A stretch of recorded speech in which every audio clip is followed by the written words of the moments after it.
A lawsuit.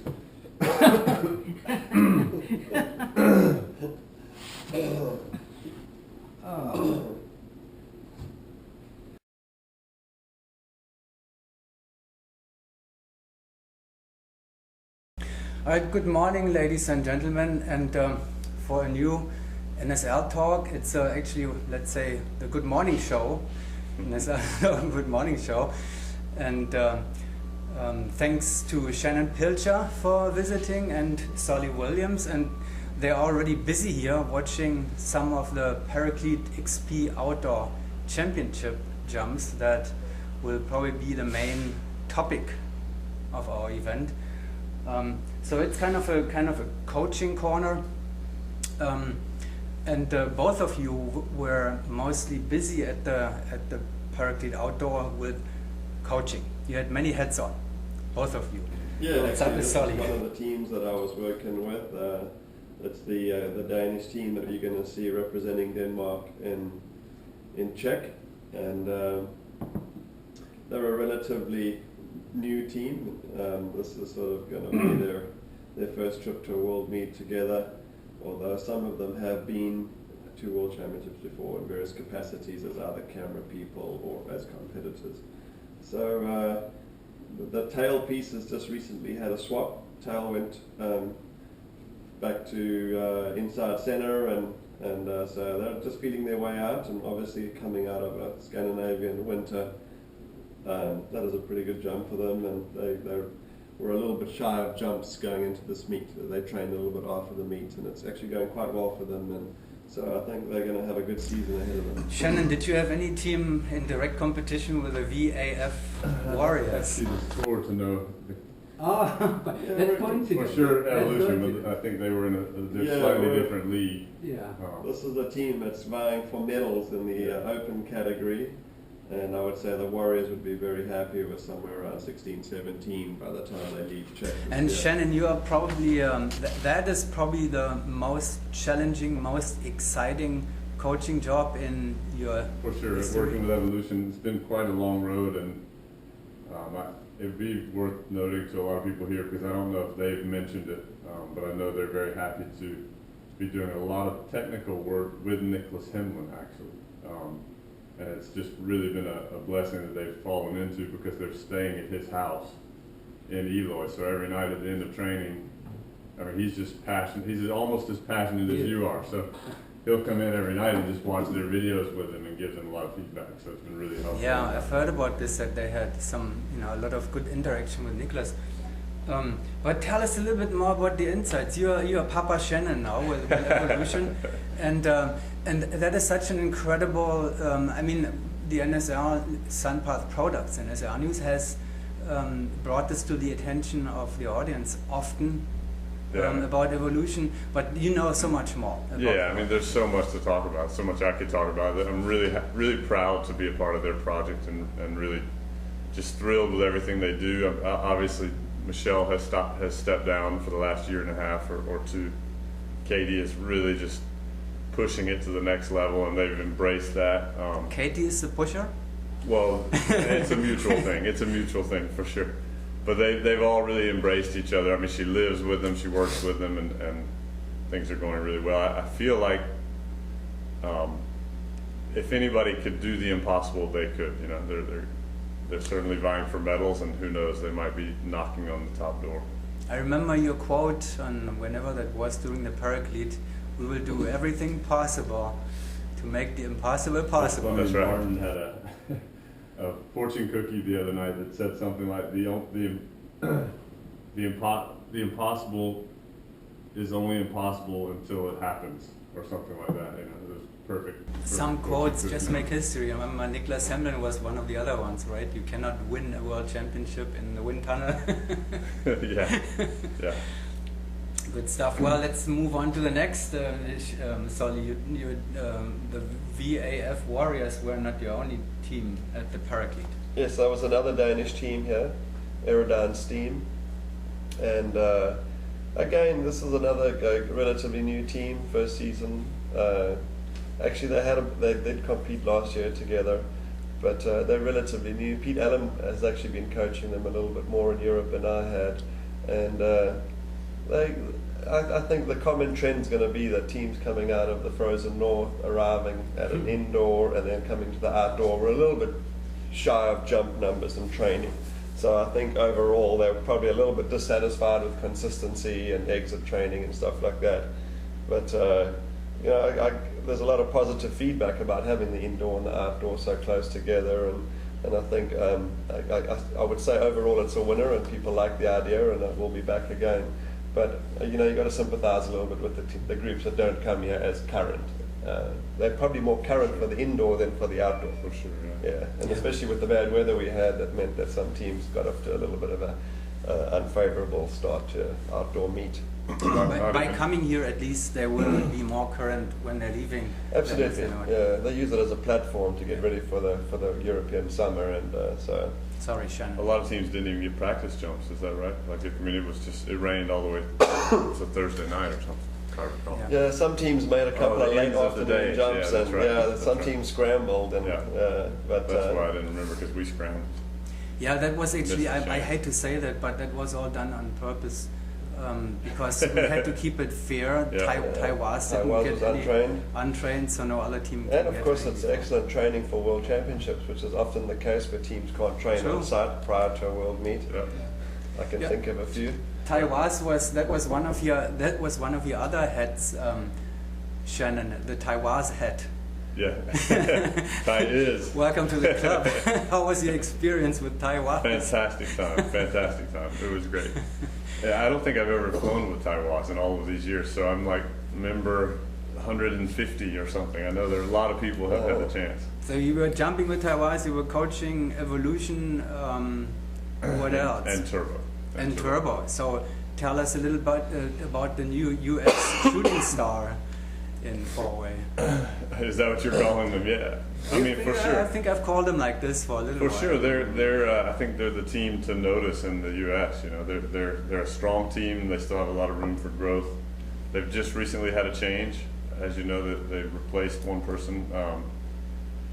Joey left at the tail, and Nick Roulette moved in as tail. So they've made very few jumps. I think they did 2 days of training also before the meet, but quite a bit of tunnel. They did really well in the tunnel, and they're flying super clean.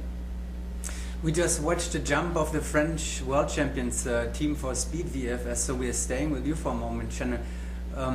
Evolution, the Canadian team, they are also trying to win the medal. They will win the medal probably in VFS four-way. You're not involved in it. I remember that Genesis PD Blue, you did some freestyle and head down and all that stuff. No, I couldn't teach. I mean, I can barely teach them how to fly on their belly anymore. They're so good. But regarding the vertical stuff, I think quite honestly they've brought a lot of their team dynamics. Anything that I've contributed in that way, they've simply brought over to the VFS side. And then on the technical front, they've tried different coaches over the years, and they just recently had Jason Russell this past week from Nexus, the Dubai VFS team, who has disbanded, at least temporarily. So they brought Jason in after the Shamrock to work with them for a week, and I haven't seen them since. So but they're still here. They drove back last night. Back to Canada? Back to Montreal. They're drove. machines. Yeah, they drove to Montreal last night, and then the Montreal tunnel competition is this weekend. Yeah. So I'm filling in for Katie. I'm looking forward to that. Okay. All right. Solly, to your next team, which now we're coming a little bit more to the top level there too, which would be the Golden Knights, I guess, in four-way women. Mm-hmm. That was news for us earlier this year. We didn't know that the Golden Knights eventually hired an external coach. Mm-hmm. Yes, that's a very exciting project. As we know, that the top end of the female category has been very hotly contested over the last few World Championships, including the British teams as well. And so I've got an exciting year ahead of my coaching and working with that team.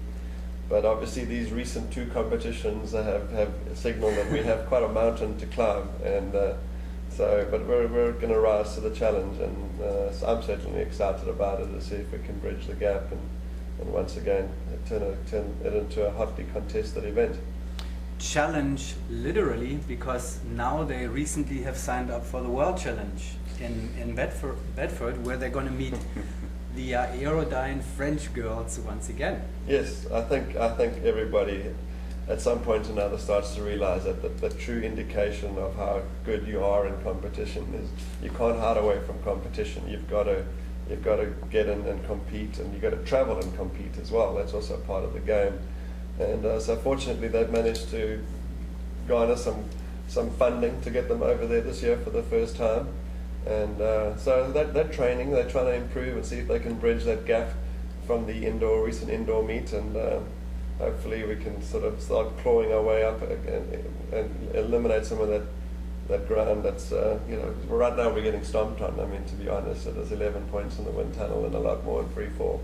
But in their defense, the French had a lot of training coming out of Eloy, and the US girls had only really just got current. They made maybe 10 jumps before round one in the last 4 months. So I don't want to make excuses for them. The French girls look awesome. I couldn't compliment them enough on their level of athleticism and the talent in the team, and how quickly that team has risen to that average. It's fantastic. It's really going to push and propel, I think, all the teams out there, whether it be open or female. Mm-hmm. Yeah. So. Have you been watching the female competition a little bit, following it? Not as much as I'd like, but I have been following it, but I haven't got to see the rounds like we were talking about earlier. Both of you jumped together you didn't jump, you were flying together in 8-way at the Paraclete indoor meet. So let's talk about 8-way now. I was having a good time until about round number 6 or 7. I can't remember what it was until we tried to get too many 6'3" guys building cats. It was hilarious. Do you think there's any competition this year for the Gold Knights, as far as you have been observing it? You go ahead, Shannon. Yeah, I mean, first of all, even when I'm really closely attuned to what's happening in a discipline, I don't like to make a call this early, and not because I'm afraid to commit, just because I know how much things change and how quickly things change. So I would like to say I don't believe there's a chance, especially when they're the reigning world champions with very few changes. One change, right? Yeah, so I feel like they will just. Right now, what we're seeing, I don't think is indicative of their true ability. I think they probably have the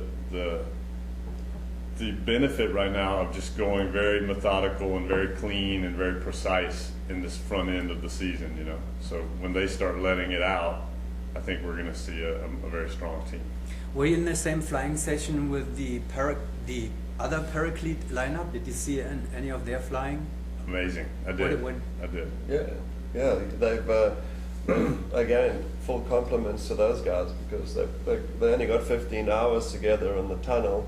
They've all got exceptional skills, but they really have worked hard to get to where they are, and it was nice to see them putting a bit of heat on the nights in some rounds there. But I think, to just compliment what Shannon's saying, the sport always has a history of it's cyclical. At the end of the day, right now France is rebuilding. Who knows what's going to come out of Russia in the 8-way?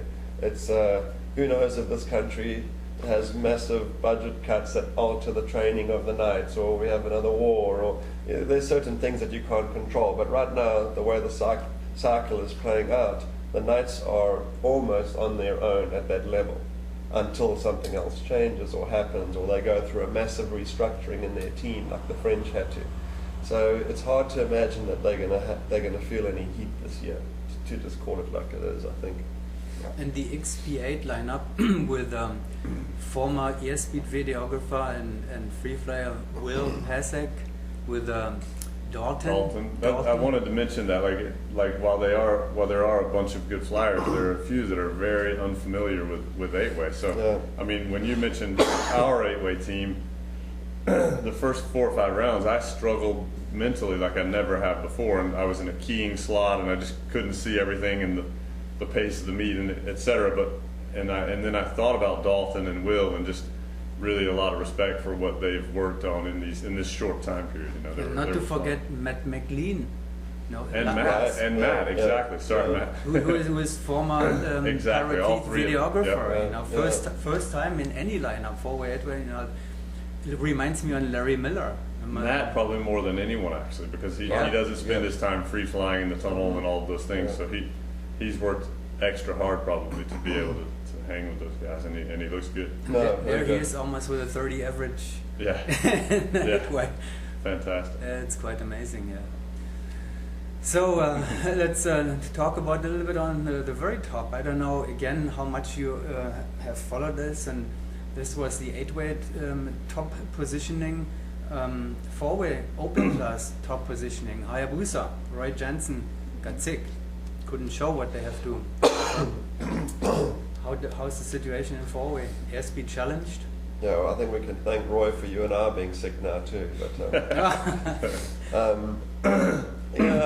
think I had the good fortune of sharing some time with Hayabusa in the days leading up to the indoor event, and as I mentioned to all of them except Roy, who was probably in his hotel room, some of the stuff that I saw sort of firsthand, just standing on the side of the glass, was some of the best, if not hands down the best tunnel flying I've ever seen for flat flying 4-way. And some of it was just art and just brilliant, you know. It's just unmatched, unparalleled. No disrespect to airspeed and all the people that have come before them, and I put it down to a variety of things. You know, it's continuity. That team is the most seasoned team on the planet today. They know each other very, very well, and it helps. Same as evolution. I mean, it helps staying together. It's very hard to beat that over time. But also athletically, they're very light, and obviously size-wise, it's easier for them in wind tunnels to dominate and have a slight advantage. They deal less with walls and stuff like that than if Shannon and I were going to clone ourselves and start a team today. We would be dealing with walls more. However, in free fall, I think the advantage is a little bit less evident, and it's a pity we didn't get to see airspeed and then go head to head in free fall to see if my theory is correct, that I think that it would have been a little bit tighter than perhaps in the tunnel, you know. So that compliment comes from somebody who was a member and world champion with one of the best 4-way teams ever, probably. So I guess Hayabusa can take that serious if it comes from Mr. Williams, right? Shannon? Yeah, it is beautiful. It is fantastic. I was going to stress the tunnel side a bit. I think the same as Solly. Like I feel like Solly's been kind of preaching this tune for a long time, for many years, and those of us who know Solly well, of course we know and have even embraced that philosophy or that theory. And I feel like though it's not always been blatantly evident, as it was not only the combination of having the internal and external meets immediately following one another, so if you were watching you could see that difference, and unfortunately we didn't have Hayabusa jumping, but also just the level now that it has risen to as it keeps creeping up the scale, it's starting to become that much more obvious to me. Like in my words, watching Hayabusa was just, it was like watching a perfect dance, you know, and I mean that in the coolest of ways. Yeah. You can make a dance sound, you know, but it was just so perfectly choreographed, and because you can see faces and see reactions, and you can even see anticipation. So you see people coming around for the 10 finish, and they're already on their way to the next thing, you know, in their mind and in their entire body language. So it was really, really something to watch. But the 3 LeMay brothers have no respect for that, right? I think they have, quite honest, I think they have full respect for it. I mean, but they want to reach that as well, you know. Yeah, I mean that's a whole story I could go into forever. I mean they're approaching it as well as any team could, I think, in such a short time. You know. You mentioned that Solly actually, you know, kind of invented pretty much, you know, the idea of lightness, mantis, cupping air, and all that kind of stuff with this South African school, which goes a long way back, and we just actually wrote something about voodoo, which comes to an end right now, and now we are at the very beginnings. Bronze medal in 1997 with the South African national team with Gary Smith together, who is now jumping with voodoo. and training Hayabusa, working Yes, with yeah. Hayabusa.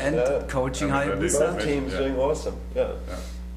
Does it make you think back sometimes, once in a while? I mean, to be honest with you, I don't think I can lay any claim to anything special. It's the wind tunnels that evolved the sport faster than anything. And the first time I had the good fortune of being in a wind tunnel, I noticed that there were people in there that were way better than us, that had thousands of skydives, and they didn't know formation names, they didn't know anything about it, what a meter was.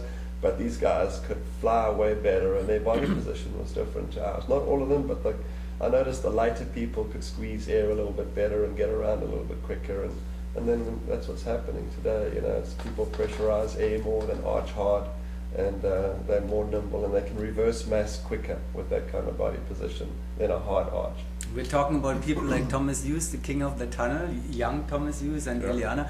But then I have to argue that because the South African success with your team came before the first wind tunnel was built. Mhm. And the theory of that kind of body position was there, wasn't it? Was it not? Yes, but to be fair, we had an opportunity to coach people in the Fort Bragg wind tunnel. Oh. And Okay. and so we took the little time that we had there, we took to free fall, because we couldn't get back in there. Nobody could get in there. We actually started doing the drills in free fall that simulated wind tunnel. When was that? 96, 97. 96, 97. Yeah, One year. we realized that those body positions were faster and more efficient than ours, so we started doing these kind of drills in free fall.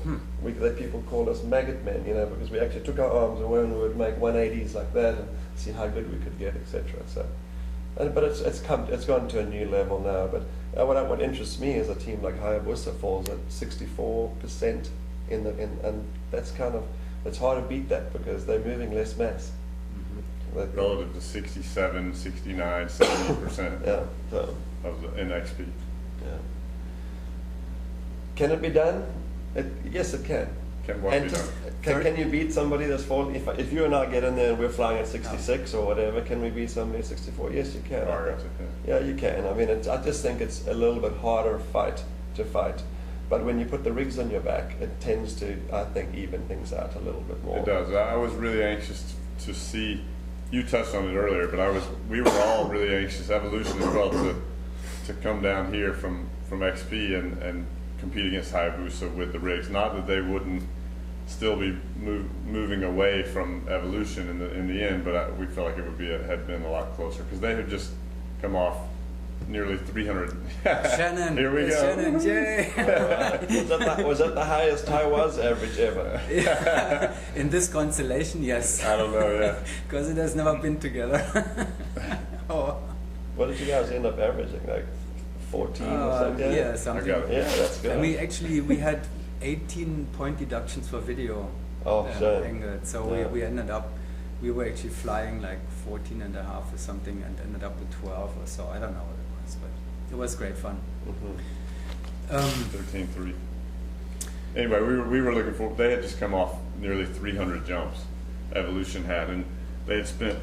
I mean, imagine trying to be so disciplined to spend 300 jumps, essentially going slow, like going slow enough that you're not making mistakes. Was their intention, and so to come to Rayford and like really crank it up and push it against a team like Hayabusa, who is just, as Solly called, they're just artistic in the tunnel. They're so well oiled that we were excited to come down here and actually put them to the test in a jumping format, And Evolution is clearly stronger in the air right now than they are in the tunnel.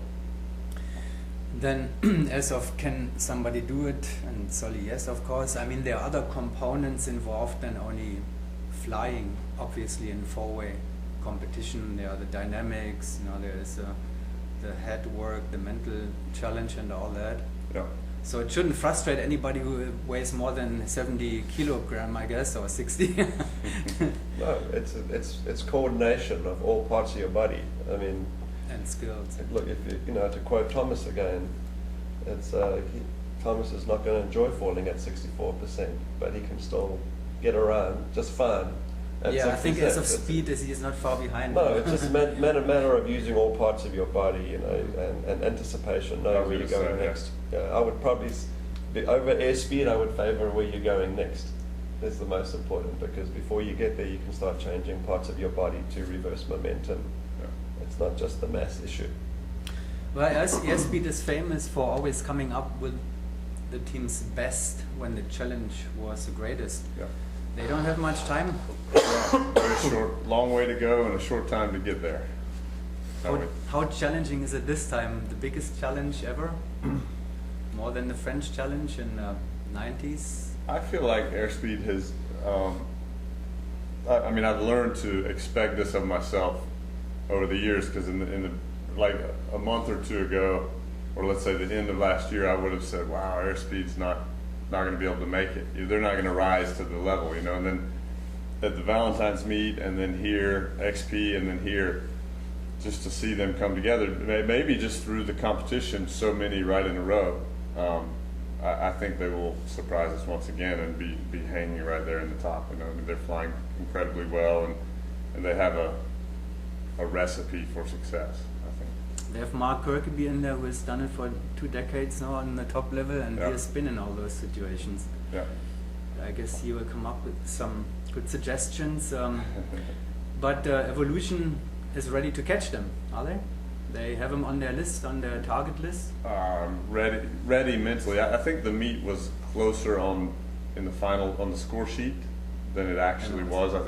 I believe airspeed had 18 busts or something of that nature. So the pace, if you matched pace for pace, airspeed was in the 27 range and Evolution was in the 25 range. So the current pace or tempo ability is lower right now for Evolution. But again, they haven't even begun to train at a faster speed. They've trained at a very slow speed all year. So.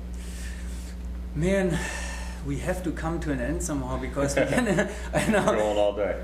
Yeah, we could do this all day long, but just for the end, what's a little rest time now, Solly? You have a lot of family, relative work now.